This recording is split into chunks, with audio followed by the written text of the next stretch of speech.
naye ye agamba nti mu Uganda President Museveni alina kwekuba mu mutima obuyinza abute abulekere abaddawo kuba gyagenda gyatwala eggwanga waki endowooza ye y'omulamuzi Kanyehamba. Alina ekitabo ekiwandiika ekikwatira ddala ku bulamu bwe kuva lwatandika paka lwakola ki yakimpaako nenkisoma nemugamba nti bakkiriza obuzaavu agenda obateese nabo naganze nteesa naawe sina obuzaavu nemugaa ate kati nze eri ndi mukoli nkuba kyeyo era netukitira awo nagambe bw'omuwandikako sitole ayagala ogimusomere luta ku luta era nakubuuza kino nakikugambye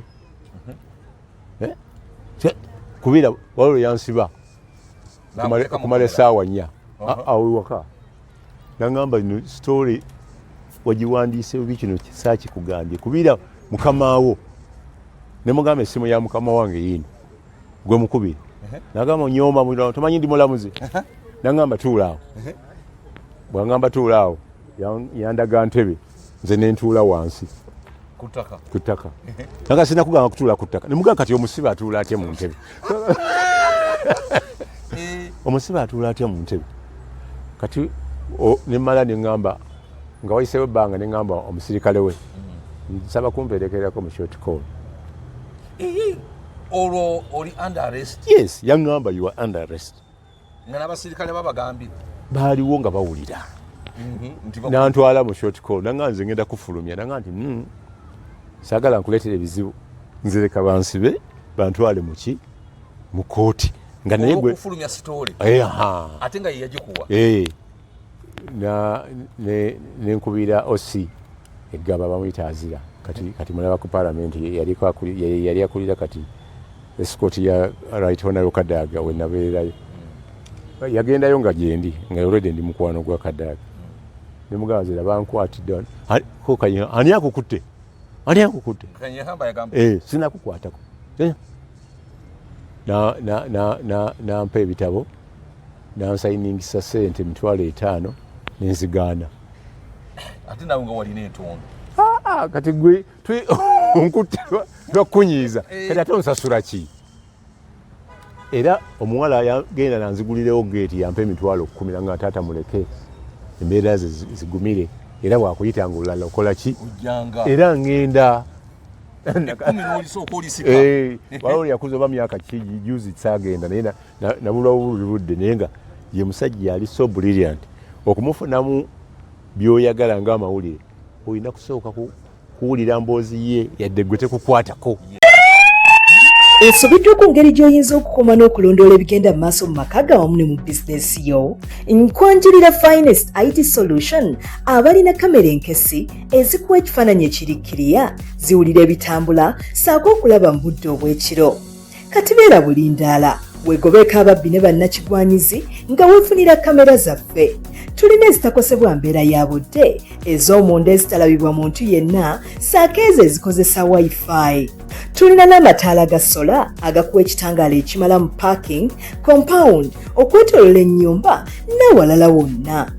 Kamera zaffe n'amataala ga sola byangu okukozesa ate ebbeeyi esoboka eri buli muntu. Tolinda kwejjusa. Weefunire kamera n'amataala ga sola ku Finest IT Solution onyweze ebyokwerinda ku kibanja kyo mu makaago ne mu bizinesi yo. Finest IT Solution tusangibwa Wandegeya nga wakayita ku poliisi oba tukubire ku ssimu noti 705 351 726 oba noti 772 533 542. Finest IT Solution, lighting your way to a safer tomorrow.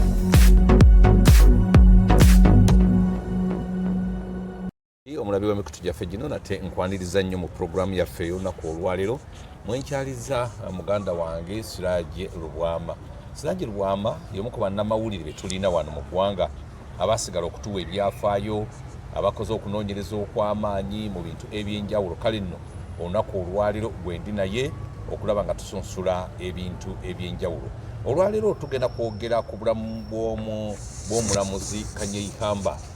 nga tannaba kufuuka mulamuzi, amaze okufuuka omulamuzi, avudde mu bulamuzi, awo tugenda okutambulira ekitongole kiramuzi ekimalamu bbanga ki, biki byaliko kaakati mu kiseera kino. Kale naawe tugenda okutambulira. Sebusooka okuze kukatulaba. Abatulaba ku mukutu guno mbalamusizaako nnyo abafuniddemu ebizibu mwekwase Katonda n'abafuniddemu ebirungi nammwe bwe muti. Yoyo omukulu Siraje Lwama obadde nnyo mu bukulembeze, obadde nnyo mu byobufuzi, obadde nnyo mu makooti nga okola omulimu ba investigators. Omanyi bwe tugenda mu mawulire tulinayo course ya investigative, eyo eba y'amaanyi ate yeesinga okubeera n'ekinyusi naddala nga tukola amawulire. Njagala otubuulire ku mulamuzi Kanyehamba obuvono obutto. Leero gwe njagala abantu bansabye mu message zaabwe nga nti tubuulireko ku bulamu bwa Kanyehamba. Ennaku zino azoganya nnyo gavumenti, naye ye bwe yali ng'ali mu mirimu yagikola atya? Sebo tusanyusa okulaba, tutandikira awo. George Kanyehamba mulabidde ebbanga ddene mu kooti, naye ebimufaako ebimumbisa mbijje mu butabo bwe bwawandiika, ebirala mbijje mu mboozi gyennyumya naye. Namukyazaako ku BBS nga nasinga gwe mulamuzi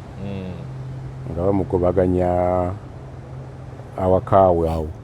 waali ewaka Buziga, ng'ani amugobaganya ebitongole bya gavumenti okusinga ddala poliisi ng'ate mugobaganya mu maka ge. Era n'asabako asayira mu lubiri lwa Ssaabasajja Kabaka ebbanda kumala ebbanga bamukwana. Olu mu mwaka ki? Myaka si ndowooza mu 2020 twali mu covid ebiseera ebyo. Kanyehamba yali yasomera Busoga n'ewaabwe. Busoga kyekimu ku bitundu ebyalina amasomero agasomesa abantu abagezi. Busoga Mwiri College ne Obota gye yasomera Wanyange. Kaakati bw'avaawo n'agenda asomerako e London. Ng'avudde Busoga? Museveni bw'ajja n'amuwa obwa minisita, yamuwa obwa Attorney General n'amuwa n'obwa minisita bwa commerce. Yali amanye ebyenfuna bingi nnyo. Yagenze n'atandika obulamuzi. Asaze emisango mingi. Yasoma obulamuzi? Yali yabusoma? Yabusoma.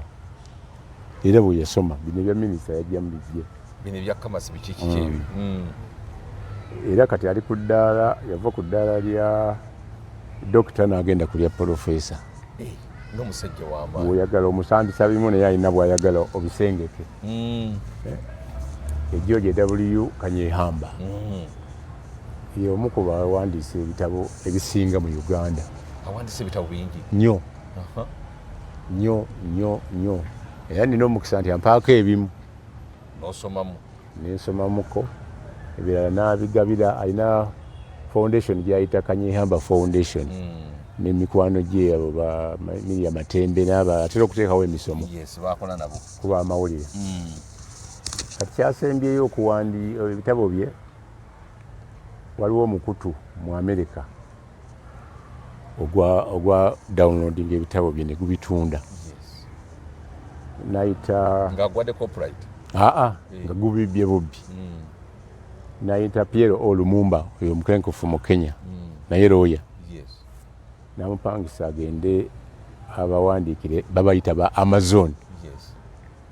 Ebitabo bye byonna biba downloading ne sente ze babisomye n'abilistinga. Ebinene biri 8. N'abagamba nti batamuwa trillion emu bagende mu kooti y'ensi yonna eya Uganda. Bwe buwumbi 10,000. Lumumba yajjaawo naliwo ng'amuwa directives naye n'atuwa history we yayiseemu n'engeri gye yasinkanamu Lumumba n'abantu alina abantu bangi bamanyi eno naddala mu Western eyo. Kati Amazon n'agiwandiikira, sinamanya oba Amazon yamusasula oba teyamusasula. So bw'osoma ku kitabo bya Lumumba birimu ebyafaayo eby'enjawulo, birimu obuvo n'obuzaale bwa Pulezidenti Museveni ne gye yava. Oyinza okuba tomanyi, bw'olifuna chance gendayo. Kanyehamba yabina biwandiika ali awo, alina library namba naye ng'ebisinga bitabo bye. Kakati bw'amala okuwandiika ebitabo ebyo abigabako eri mikwano gye n'abigabako eri amawulire abamu ne bagasharayizinga era akubuulira ebiseera ebyo namusinkana ne mugamba gwe President Museveni alina emyaka 89 ye bwe yagamba bwagamba President Museveni bwagamba alina 8 yagiweza ddi okakasa kale ginoonye naye Kanyehamba agamba asinga Museveni emyaka 2 kati Kanyehamba alina 85 simanyi bwatyo ye bwagamba kati nze nkubuulidde ayinza okukubuulira obuvo na buki naki nakugamba nti ono simu nankolemu bwati abantu abagezi abagala okunoonyereza bakyala ewa Kanyehamba Lord Mayor agendayo Bobi Wine agendayo abalala bagendayo bw'oba oyagala consultation ku nsonga ezisinga obungi Kanyehamba ye master planner namubuuzaako yaliko ku presidential petitions 2 ng'omulamuzi owa Supreme Court emisango egyo tegigenda mu kooti ndala gigenda mu Supreme Court n'agamba nti ogumu baagusala ye n'awa nga tabangako muntu wa Museveni saidi ye yasabala amazima banene bw'awumula obulamuzi n'abaako wayagala okugenda okukola ng'alina kukola kufuna consent ya President Museveni nga wini byanyima bwe yagifuna emirundi ebiri nga ono omusajja wa Bote bwe yagifuna yajjako wano n'ayagala okwesimbawo si olala Otunu waliwo omulala waliwo n'omulala gubaawa kati n'agamba nti ye Museveni yamumma omukisa ogwo lw'amazima ge kati bw'awummula obulamuzi yayita mu mbeera eweebwa abalamuzi baali bafuna ssente ntono obutafaana nga kati era nga bamuserekedde obukuumi bamulekedde emmotoka abasirikale be ne beekyanga abamu n'abagala bbago omu yafiirwa n'amugamba yagala ssente n'akwata ku zize n'amugamba eza poliisi zibampa tezimmala omusirikale n'ayagala ogenda okugaanirawo n'agamba nti eza poliisi zibampa tezimmala nkuwadde zino zikutuuse omusirikale neyeekyanga Kanyehamba n'asaba obukuumi obulala ku poliisi n'emuyamba naye yatuuka ekiseera poliisi nayo neyagala omutulugunya waliwo ettaka yali aguza omunene omu mu gavumenti omunene n'ayagala okulibba ne bagenda mu kooti n'aliyingira mu documents yazimpa olumu ngenda omusango oguli so interesting ngenda kubuulira waje gwakoma wali gye guli naye nga abantu abo bakozesa poliisi batwalako bajjako Kanyehamba ne bamuwamba ewuwa waka ne bamuwambawo bamenya oluggi okusinziira ku ye bamutwala ekabalagala omusirikale amuyita osi bamuyita boogere bamutwala n'amusibira ku lw'entebe ng'agambye abaawaka nti ono mulalu omuntu asobola okukuteebereza ku byokola ng'oli wa poliisi n'otegeerera ewange nti ndi mulalu oba ye wa poliisi yali omulalu ng'agamba nti bamutwala butabika oba wa poliisi naye ate butabika tokwata ntebe bamusibira ntebe yewali eddwaliro ly'abalalu bamuteeka mu incarceration nga waliwo n'akalwaliro naye nga tekali ku level ye butabika n'asala amagezi n'akubira bakwano be nga Luzindana amugamba ndi mu buwambe bampita mulalu siri muki oluvannyuma bamununulayo abasirikale ani yali abawadde ssente okugenda baali bagala kumuggyako ssente n'atazibawa nga balina keesi gye bavuga taliiyo kaakati bw'atuuka awo n'akola ki gwe yaguza ettaka yeeyongeza wataamuwa ate n'atagaana okumalayo ssente eyo topic egenda kuba ya luvannyuma nawo wagazi naye si mufunda Kakati olumu yatuyitako alina amawulire beyeesiga natugamba nti akalulu ka 2016 Museveni yakabba 2016 era bonna ne bakkaanya nti akoze eki akabbye buli omu n'awandiika ensala ye buli omu awandiika eyiye ne batuuka ekiseera nga banatera okukasoma ne baziyitamu ono agamba bwete kati chief justice yagamba nti abasatu bali eno ababiri bali eno kati Kanyehamba yamaliriza nga bali 5 ku 2 akawungeezi nga bali 5 bali 7 nabaga nti akalu kabbiddwa kaddibwemu abatano bagamba kaddibwemu Museveni n'agamba nti gondi yagenda okukeera ku makyanga bamugamba nti waliwo ebyazze waliwo ode yazze bagenda okukeera ku makyanga bali 4 ku 3 nga omu agenze eri bagenda 2 bano babeera 5 kitegeeza 2 bakola ki bw'osoma akatabo ako ojja kusanga bakyaba akyuka alina nabayogera abatakola ki balamuzi kyaba akyuka nja kakwazikako abalamuzi omu mulamu omulala mufu kakati bw'amala okufulumya akatabo ako nenkafulumya edita wange naatyo publishinga era nkwogerako ku TV endala ku radio endala obanga na wano kuba akatabo wekali evidence weri ate obumu bwatunda webuli awo mu Aristoc bookshop obulala omufuna akakuguza kati nemugamba nemubuuza akaluba akabba batya nga bwokola ki nga bwoyogera n'agamba nti afuna reports ng'ogyeko kuba akabiri yenyini ng'ogyeko kali ke yawandiikako akankumi 2016 n'akabiri 20 bakabba naye agamba kwolwo yafuna report okuva mu ba observers abali international n'afuna ne report okuva ku Dr. Livingstone Siwanyana alina NGO ya human rights era erabirira bintu ng'ebyo nemugamba lwaki tiwayogera nayogera nagamba abantu bangi nengamba gundi akakalu bakola ki bakabbye akati bwavaawo n'afuna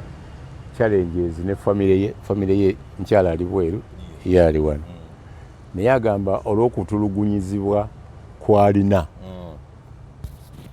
ne government ne President Museveni in particular ne kubagano zalina mu ttaka ewaabwe tayagala bamuziike waabwe ng'afudde erimu ankole lwaki agala bamuziika awo buziga alinawo ettaka lyagaba kabaka yalimuwa era namukkiriza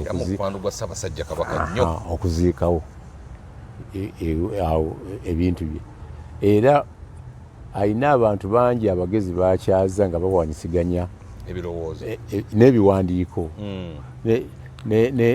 n'embeera nti ye mulamuzi yekka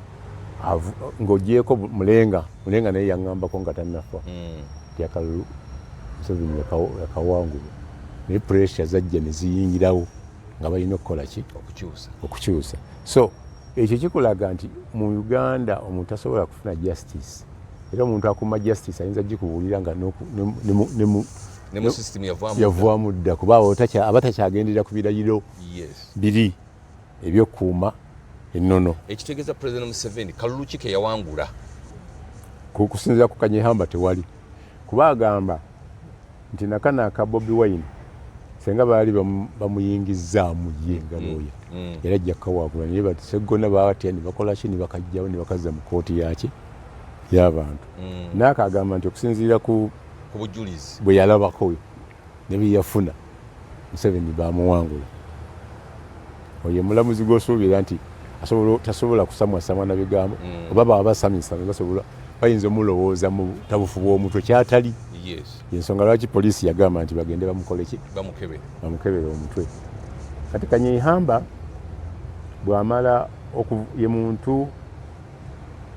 ali awo atazibira kintu kyonna akikubulya mu bulambulukufu wakyo alinga otafire. Olumu nagendayo naŋŋamba nti mulirwana wange ali ku ddyo wano lwakoojo nayagala kunzita.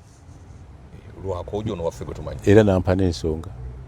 kyayagala okumutta oba bituufu oba si bituufu naye nga abyogerera ku kamera n'ensonga n'agiwa. Kati naavaawo ye muntu simanyi oba kati akyalonda. Naye olumu nga nnoonya akalulu ku bwa kansala nakonkona ku geeti ye nga simanyi nti yaliwo nti yewuwe. Abeena omusirikale nagamba biwagala kikonze mbadde noonya kalulu kanoonya wano Omulamuzi alonda. Nemugamba kale abamu bajja kulonda kansuule muno wansi wa geeti kagundi ka fulaya kange. Nedda Kanyehamba yali eri nandaba nagamba omusirikale muleka ayingire. Kati mu active service. Yes. Oyagala kikonze njagala kalulu okanoonya na wano nti siraba kwajja wano kunoonya kalulu nja kakuwa kuba gwosoose simanyi kyokkiririzaamu. Nemugamba ndi wa DP naga nja kakuwa ndowooza n'akampa simanyi niye kirungi wakawangula. Nakawangula ne mulirwana wange Kolo teyakampa baali bamuyita brigade ya Beero naye Kolo nakamusaba nga kano nakakuma olwokuba yali awagira tumusiime ono yali meya wa gundi chairman wa East African Railway nga mulimu ne Professor Tumusiime. Mulimu n'omulala omugagga bifeekeera nga ffe tulina mabikke mwana muto talina kyalina nga n'amafuta tugajjako ababoda bagenda ne bagasaba eri ewa Beero agatumusiime ne bagatuwa ne tuteeka mu motoka ebatambuza twali tugiyazise ku Ssebaggala nasa bwegaggwangamu nga tusindikanga abantu abamanyi kumbe biweddemu amafuta. Kaakati Tumusiime bwajja yagaba ebintu bingi ng'ateeka ne taapu oluvannyuma nnyumba 10 ateekawo taapu z'amazzi kansanga omwo okusinga. Kati nga si mwangu wa kulowooza nti ojja kukola ki ojja muwangula naye otwateekawo pressure tumukunde kati ye mulamu waali ayinza n'okuba ndaba nantumira Seeko omwe wange nze nali chairman wa kampeyini z'amabike n'agamba tuzze wano tukulesedde emitwalo 5 tugajje wa tumukunde tukusaba ekintu eki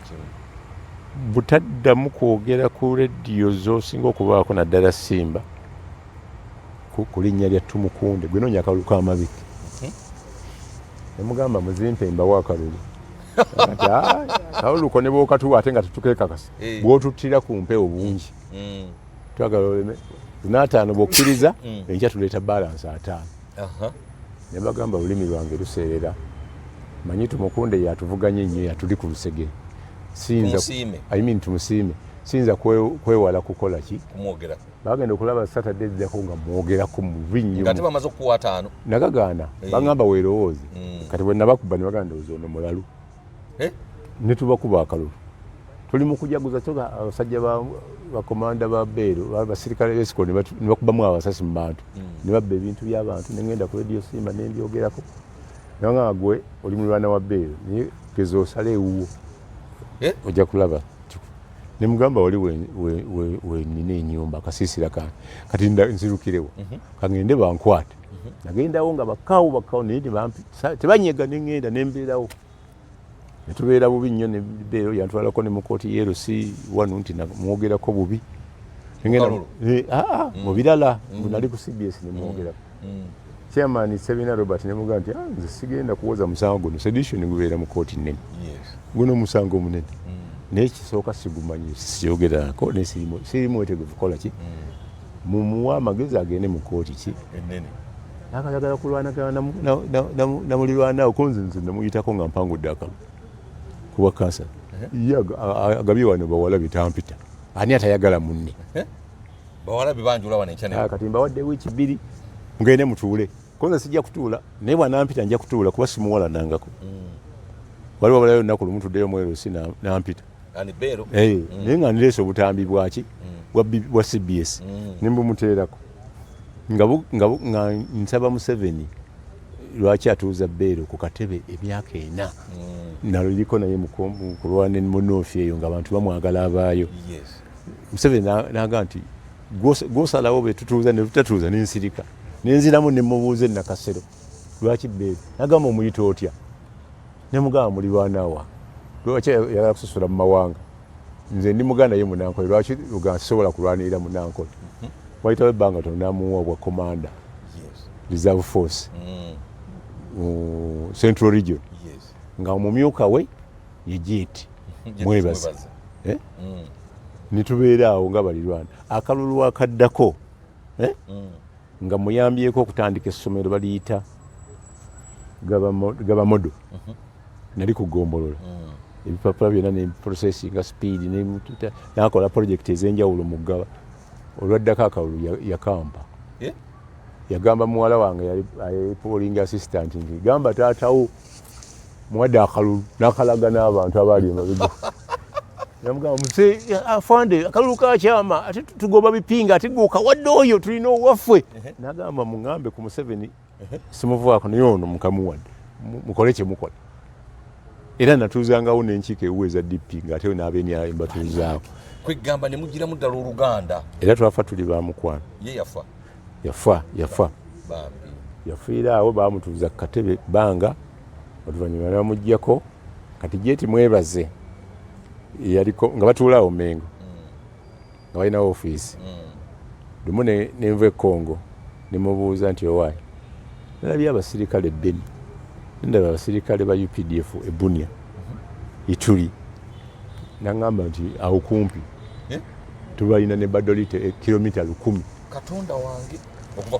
okuva ku nsalo Entebbe n'aŋŋamba genda obiwandiike nkuba embooko zo Jeti mwebaze konze kale nengenda mpandika sitole nga siwulidde ku mukama wange bwe mala okufuluma ne ŋŋamba nsuubiza embooko ku sitole eyo nembeera standby ku bulanga awo nga buli motoka ey'amagye nga ŋŋambye omusirikale akuuma kageeti akamanyi nti bw'olaba nziruka kagule mangu wayitawo wiiki emu nga siraba Jeti mpitawo simulaba kyenva ŋŋenda ewa mulirwana Beero muga wayi deputy wo nga sikyamulaba kyapanga nti olowooza teyafudde konze yafudde ki waliwo amawulire gyali mulamu nga afando nimba nanga gyali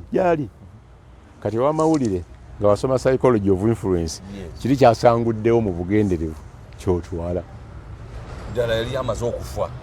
nagenda ne ŋŋamba mukama wange ku Njuba Times yebbi waswa yali avudde mu New Vision ne story ya Beero manya ya Jeti yafudde nagenda obuuzeeko Kavuma Stephen yali minister wa defense wa security yayita nabakuba mulamuzi olwo nengenda nemubuuza naŋŋamba muva kwogera ne Jeti dakiika 2 ani agamba nti yafudde kwanza information njina nagamba bya bulimba nensirika nenkomawo neŋŋamba mukama we Kavuma aganye naye story entuufu nagamba gitwalo gikumise essigiri mukamawo nengitembeya nengitwala mu monitor nebagikuba Kavuma n'abakubiranga n'abatiisa tusobawaabira ne bampita tuwe soosiyo minisita agamba Jeti mulamu gwojeewa ne mugaba gwe nagyeko mwekakasa oba naaba tutte mu kooti nja mwogera naye kati sijja mwogera naye story ki okusinziira ku story newayitawo ennaku endala 2 Kavuma yennyini yayisinzira ku Radio Uganda n'alabika Jeti mwebaze teyafudde yafiiriddeeyo mu bibira ennyonyi yafunye accident kumbe bakubye mukubi eyo story nayo nagibreaking bakuba mukube kakati nze ŋŋamba mukama wange ndugwa yali ali awo mwami mukulu yakuyira ab'olugave yali MD waffe mu Njuba Times muga nti njagala mumpe transport ngenenzika Jeti nkakasa nti yafudde emboko nzibonye naye kati sikakasa ne bampa transport twamuziika eyo mumabiro eyo obulenzi eyo nga bagamba bagendanga okuziika abazira balimawo emiti bagitema ku olwo eggulo limu ne kubo balirima ku olwo ate enkuba neetonya netulinnya mu bizzi okutuuka gye baateeka omusajja nga teri kasiisira bajaasi be baliyo be baziisi siraba wa luganda lwa Jeti siraba mikwano gye siraba mukulu we Kaziini kati bagubikula twamuziika era tuba bakyasima entaana enkuba netonya nnyo entaana neyijjirwamu amazzi ate ne batandika kuyiikulamu mu nkuba omwo ng'ekedde eyali asabira omwoyo gw'omugenzi yali Jerusalemu Sale kuba enkuba yatuteekawo Jerusalemu Sale yakola nga Levulani yalina Bible twali mu katenti katono bwe kati nga tulimu basatu ono muhoozi lwensooka okusisinkana muhoozi nga talina yingira n'amagye era tetwayogera kigambo kyonna twali ku byamufu bwe tuvaayo awo bonna bagiye muhwezi nga tebazirekayo n'emmotoka zasigalayo nga waseeredwa okufa ne bagamba wano we bagenda okuziikwa ng'abazira abanaafiirira eggwanga era oyo ye muzire yasembayo tebaziikangayo mulala abazira ababiri bakololo wakyaliyo ababeerayawo baziika gyeti mwebazi simanyi oba nkutuusa nawo we bamuziika naye wenviiramu mu katawuni ntegeerawo naye waliyo kyebakolayo ekyamagezi okusinziira ku information tewali yaddayo ali mu nsiko n'abaluganda besimanyi nti batuukayo ne bamusuulako ettaka simanyi anti simanyi naddamu kuweera nga mukulu we afudde naye mu nfo yali ekiyita mu lujja nti bamukuba omutayimbwa batulaga omutayimbwa gwa mita 3 naye nga siiringi ya mita 2 netukola ki netukkiriza ne bamusalira emyaka 10 ogwo omusango gw'amadda guli ku myaka mingi n'okufa era kati zaako mission yavaayo kooti sitteeka nti kuwa justice gyokola ki gyoyagala kati wetudda ku Kanyehamba obulamu bwe yali akukkuluma nga babawa ssente ntono ate nga bamuwaniriza abapoliisi be okulabirira ng'embeera y'obulamu zitakola ki y'ensonga lwaki yali asaba bamuwa omulimu ebweru ate nga mugezi bagumukoze eki ne bamugaana. Katonda ayamba. Museveni kati yayongeza abalamuzi ssente nnyingi n'abaavaako ensako ki era bakwatira ddala akavubu kakola ki kata kyalina kukukkuluma kwonna. Ayagala ssente za bitabo agamba bwawangula omusango gwa Amazon ajja kulabirira abantu abateesobola abamawulire abatagiranga ajja baweerayengayo 5 omwaka eyo wishi ye bayinza n'obutazimuwa naye ekyo kyalowooza anaamusikira ayinza okukola ki okuzimuwa naye ye agamba nti mu Uganda President Museveni alina kwekuba mu mutima obuyinza abute abulekere abaddawo kuba gyagenda gyatwala eggwanga waki eyo endowooza ye y'omulamuzi Kanyehamba. Alina ekitabo ekiwandiika ekikwatira ddala ku bulamu bwe kuva lwatandika paka lwakola ki yakimpaako nenkisoma nemugamba nti bakkiriza abobuzaavu agenda obateese nabo naganze nteesa naawe sina obuzaavu nemugaa ate kati nze eri ndi mukoli nkuba kyeyo era netukitira awo nagambe bw'omuwandikako sitole ayagala ogimusomere luta ku luta era nakubuuza kino nakikugambye kubira waliwo yansiba kumala essaawa 4 awo waka nagamba ino sitole wagiwandiise bubi kino saakikugambye kubira mukamaawo nemugamba essimu ya mukama wange yino gwe mukubire nagamba onyooma tomanyi ndi mulamuzi nagamba tuulaawo bwangamba tuulaawo yandaga ntebe nze nentuula wansi ku ttaka nanga sina kugamba kutuula ku ttaka nemugamba kati omusibe atuula atya mu ntebe omusibe atuula atya mu ntebe kati nemala neŋŋamba nga wayiseewo ebbanga neŋŋamba omusirikale we nsaba kumperekerako mu short call. Olwo oli under arrest? Yes, yaŋŋamba you are under arrest. Nga n'abasirikale babagambye baaliwo nga bawulira nantwala mu short call nanga nze ngenda kufulumya nanga nti saagala nkuleetera ebizibu nze leka bansibe bantwale muki mu kooti nga naye gwe kufulumya story ate nga yagikuwa nenkubira osi eggaba bamuyita azira kati mulaba ku parliament yali akulira kati escort ya right honorable Kadaga we nabeerayo yagendayo nga gyendi nga already ndi mukwano gwa Kadaga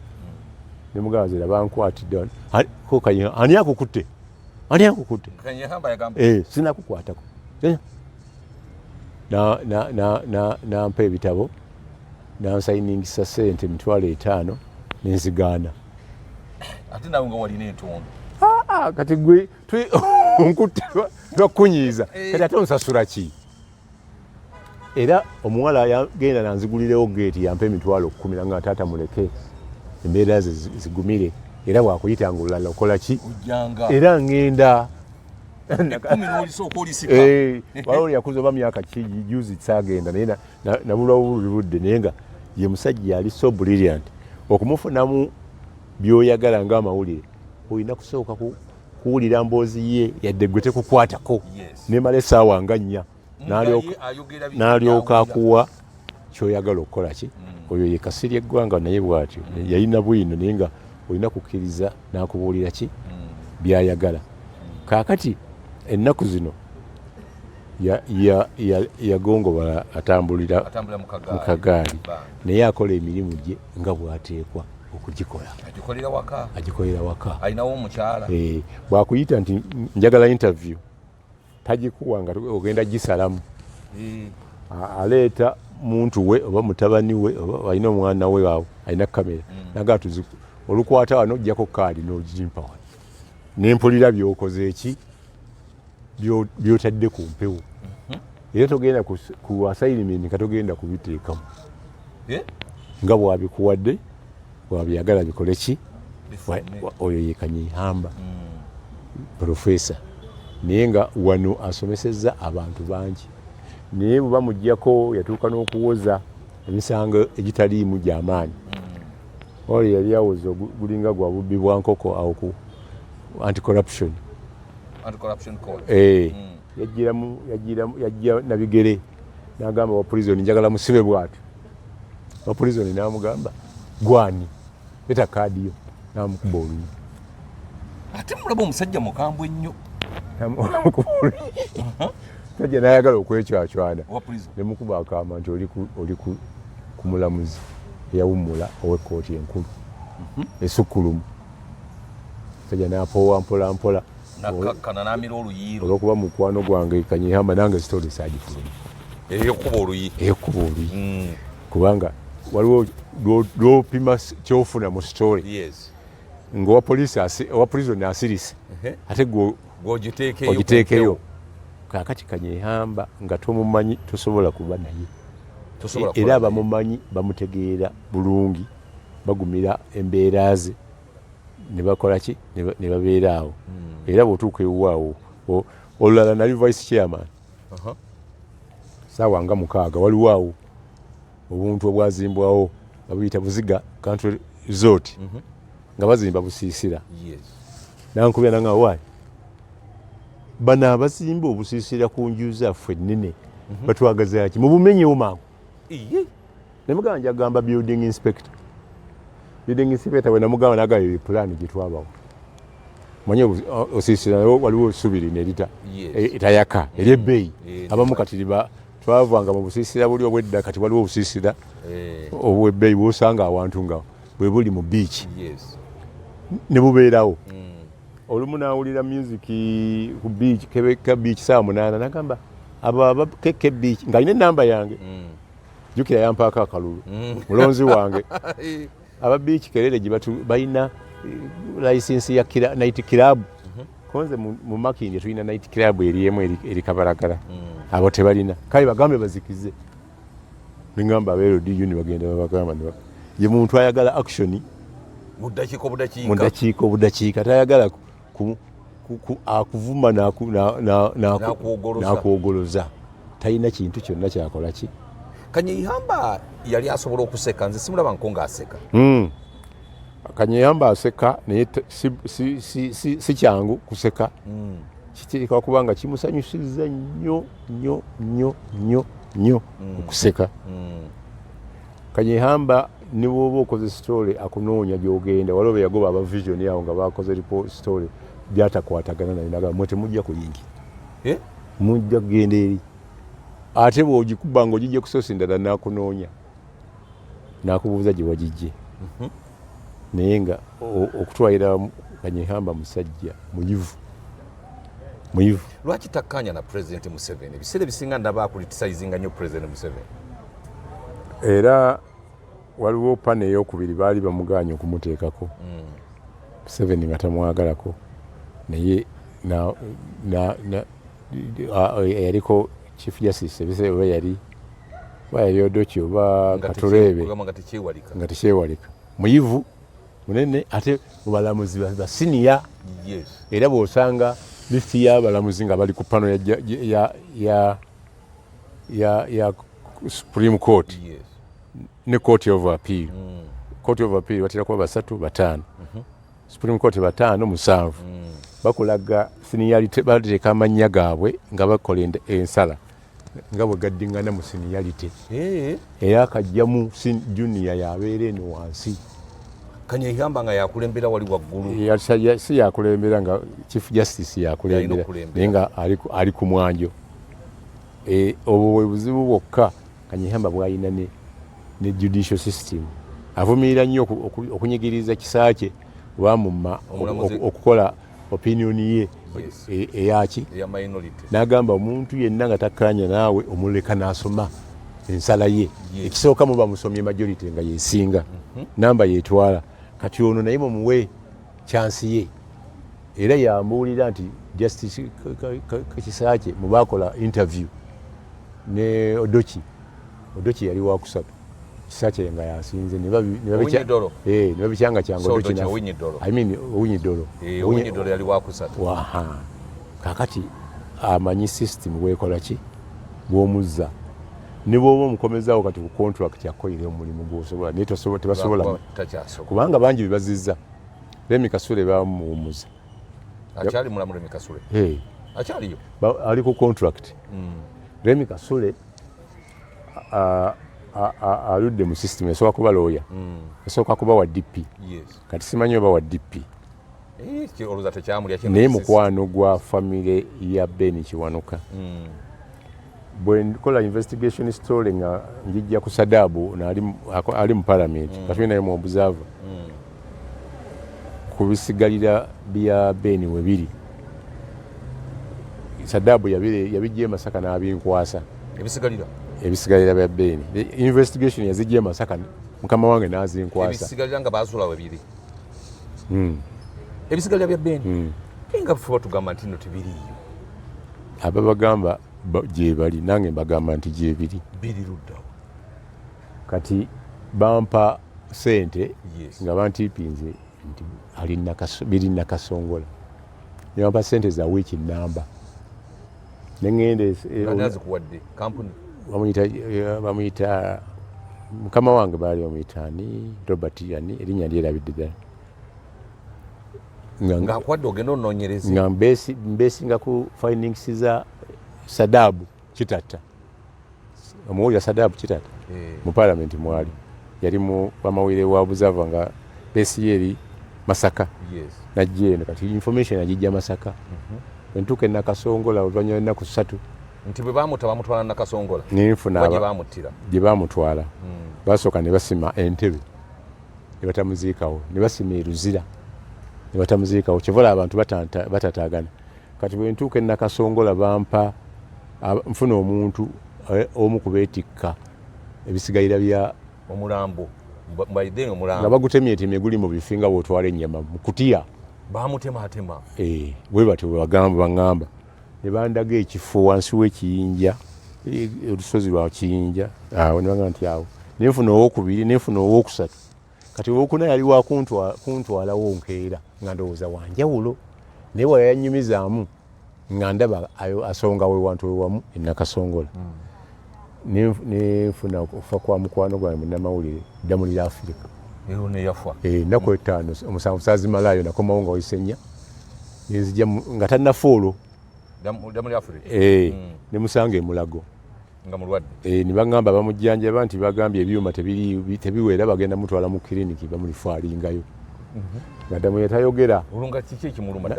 waayi saamanya naye yampandiikira akantu nti waliwo eddagala lye bampandikidde lwaki tebalimpa nga tayogera naye ng'okuwandiika akola ki nembawa kati we namulekaawo nzireyo eka nkomewo mulabe ne bamubika ekiro era twamuziika eyo twamuziika wano ku lw'e Masaka naliyo waliwo pasita eyamusabira amuyita ani wewe mundeeba noserwadda nenkomawo nenkuba story tutuzudde we baziika ebisigalira byani bya Beni Kiwanuka eyasooka okukola reaction yali mugundi Masias Nsubuga yali personal assistant wa Sebaana ne Sebagala naye olwo nga ye secretary general wa DP nangamba tukolere right up nenkola ebbaluwa nenjibawandiikira nantwala ku Christ the King tulaba bannaddiini abamu ne bakyogera nako enkeera awo ku kyaki bagamba Siraji ali willing okututwalawo kaakati ng'omuntu ettaka eryo nga lya Ministry ya Defense Muloli Mukasanga ye minister nitugendayo ne Masias Nsubuga natugamba ngenda bawe ebbaluwa musimewo bwe muzuula amagumba tujja kuleeta mashini ezikakasa ga muntu ga nsolo kuba jjukira bagambako muganda wa Kasirye Eggwanga Kasirye naye yafa yalina nyini migaati baye hotel of Ntake nti yalina amagumba mu nnimiro ye mu faamu ye Kasirye n'agenda n'asimbawo emmundu n'agamba Mugasime n'agamba poliisi Mugasime nga weni n'agamba sigwa otulagira mujja gasima sivaawo n'amalawo ennaku 3 ne basangawo magumba gandiga nga gye baziikawo nga si muntu kaakati neeri twalina okugendayo tukole ki musime mukakase tukakase ebbaluwa tebagijjaayo ne dipiti yafaayo kulondoola nsonga eyo naye nga kagimu omu ku baana ba yatumira omuntu nagamba batulimbye abantu bangi naawe oyinza otulimba tutwaleyo kunze sibasaba sente muje tugende ne babivaako mba ndi awo wayita ebbanga nga bateekawo awo ekibumbe ku high court ekya Beni Kiwanuka ekitamufaanana nga batandika kukuza kumujjukira nga president naye abiyingiramu ngajja nga mpandiikira deputy chief justice nti nze mmanyi we baziika Beni mugezeeko awo ndiredde okubatwalayo naye olw'okuba mu president abiyingiddemu mujja kumpa $8,000,000 nga gwogamba mu bbaluwa nga deputy chief justice agifuna nga kopi mpaddeko chief justice nga ngamba mu protocol bane waffe tekola bw'owandiikira deputy chief justice bw'owandiikira deputy chief towaako mukama we kati engeri gy'owaddeko mukama we genda owandiikire oli nze ompeeko kopi naye ng'olwo Solomon muyita ngambye ti ono yakola ku bintu bya Beni specifically nga gwe njagala okukola ki era nawandiika kopi nenjiwaako famire ya Beni Kiwanuka nenjiwaako abakatuliki bayidawo abakatuliki bampeereza omuntu yakola investigation kunoonya ebisigalira naye nga venue yaliko ndala netugamba tujja comparinga notice nga tutudde tetwatuula nenjiwaako Mau nga president Jeno kati muwala wa Beni Kiwanuka ali e Germany n'akomawo kuno yampandikira WhatsApp njagala kujja ompitiremu wejja nampitiramu angamba kati tetulina sente ne tujja kugamba President Museveni alabe nga atufacilitatinga tukole ki kakati mba ndi awo nga Remi Kasule alina omusango gw'ettaka gwe bamuvunaana naye nga mukama wange mukwano gwange ngenda mugamba nti ettaka lino waligula naye wazuuseewo nnyini lyo agamba waligula mu bukyamu alina letters of administration eka 10 ziri Gomba naye gwe ogamba waligula naawe nagamba mugamba aleete ebiwandiiko nentita omusajja w'omulamuzi kati tubicomparing ebibye tiyabijjaayo Remi Kasule tiyabijjaayo naye yakonsidinga nti gwe yagulako si wa kika kyabali yagamba Bemba tugenda okunoonyeza Bemba nga talina we yali ayita famire eno naye mbakanyisiza omusajja ono bamusasule ssente ogwokubiri namugamba wagulawo mpewo ate nsandyagadde kuteeka mu mawulire tiwagula empewo ate wagula ku muntu eyagwa eddalu omusajja yagwa eddalu teyamulaba nti yali mugwa ddalu yamuwa sente katamutegere nti mugwa ddalu kati nze kubuulira waliwo medical phones ziraga nti weyaguye ettaka ng'oli yagwa eddalu nga n'okufa yafa tayinza kubanga ekitegeeza byali baamulonda luvannyuma ne bajja bamuleeta ne bamurehabilitating awaka ne bakkaanya basasulagane oli omwami yali asaba miliyoni 2.5 ne famire ye ono nga sisukka 7.5 miliyoni wena bawooyawooya ne bakkaanya n'amala emyaka 2 nga tamuwa sente ng'omulamuzi agugubye yamuwaayo miliyoni 1 nampaaka awo namuwaayo n'endala yakamuwa miliyoni 3 ziyakamuwa nenfuna looyo omulala nentwalayo omwami oyo nawa warning gundi tyagenda muwaabira olweminaga nti ate awo wemutuuse gonza nze naleeta omuntu mutuule nakati mukyasobola okutuula era netutuula ku sipiiki ne bakanya 175 nakati wayiseewo omwaka abadde anoonya muleete kino byonna babireeta okuva mu administrator kuva mu kooti Makindye wa nakati anabakola ki tazirina sente alina n'ettaka basimako omusenyu era ye landiroad ng'atagamba tugende tupime ne mugamba wozifunira miliyoni 11 n'omanya nti eka ziri 10 ate ogamba otya mupima ki ani alina ekyapa era bw'oba opima kosti yaani ekyapa kiri mu mannya g'ono oli alina letters of administration kati bwe yagenda akikyuse incidentally egindi yagenda mu land commission ng'omukyala akola ku bintu ebyo yamufunira omulimu ye Justice Remi Kasulu nga talina bwabikola naye ebyo nali mbirinze mbireete mu kooti senga tebategeeragana naye bwebaba bategeeraganya nakati tebalina bakusasulagana esawa yonna obireeta mu mawulire ate sibireese kati bw'onyigiriza omuntu ennyo oba olina omulekerawo breathing space naye looya gwe nagula gwe baagula Matovu eyatuwolereza bakkaanya akola pro bono service ndowooza bajja kutuuka okukutegeeraganya kati kyenkugaye nti ne mu balamuzi mulimu abalamuzi abalina ebizibu era batasobola kusala mazibu oyo yakolanga acting Chief Justice Kavuma ne bamugamba kadajaji navayo nagamba nti nze natandikawo NRM wemba kadajaji sobola kulamula naye nakati ali mu kooti waliwo famire mugamba nti yatwala ettaka lyabwe mbiwulira yali antwala mu kooti olwaki nateekako ekifaananyi kye ku mukulu yali antwala mu kooti ekifaananyi kye yateeka ku Facebook ku ki ekyo kiba kya public so kiteekako copyright abalamuzi bwe batyo bwe biseera ebisinga bwe bakola ki bwe beekaza naye nga nabo mulimu abaki abalina ebizibu nga bannayuganda abalala olirwedde okutwala abantu bano okutulaga ebisigalira bya Beni Kiwanuka gye biri kaakati kubanga kati gwe muntu gwe tulina bwe ntuuka ewa Kasule Kasule akwata ebbaluwa awandiikira famire ya Beni